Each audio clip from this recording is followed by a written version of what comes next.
s'est emparé du monde funéraire pour en faire des chefs-d'œuvre sur toile. De l'œuvre d'Émile Friant, les Nancéens connaissent sans aucun doute les toiles réalisées dans les cimetières lorrains. À l'image de la Toussaint, que l'artiste mosellan peigna de manière quasi photographique en 1888.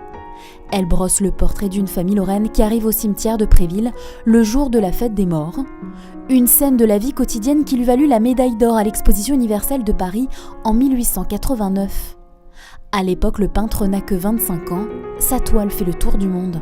C'est tout l'enjeu de cette exposition, c'est de faire redécouvrir aux Nancéens un peintre qu'ils connaissent déjà, et puis aussi de faire redécouvrir au reste des visiteurs, ceux qui ne le connaissent pas, justement un artiste qui a été oublié trop tôt, parce qu'en fait, il meurt en 1932, et il connaît ce succès très jeune, et entre les deux, finalement, il y a peu de gens qui connaissent ce qui s'est passé entre les deux. Donc tout l'objet de cette exposition, c'est de montrer ce qui s'est passé avant la Toussaint, après la Toussaint, et de montrer que peut-être que s'il était né un peu plus tôt ou mort plus jeune, comme Bastien Lepage, il serait sans doute resté dans les grands génies de l'art du XIXe siècle. Dessinateur, peintre, graveur, portraitiste, Émile Friant possédait de multiples talents dont peu de gens connaissaient l'existence.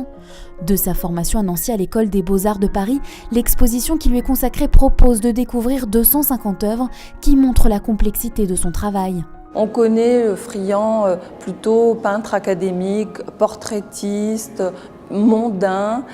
Et là, on a voulu le montrer un Friant plus intime. C'était quelqu'un qui avait beaucoup d'humour et beaucoup d'autodérision.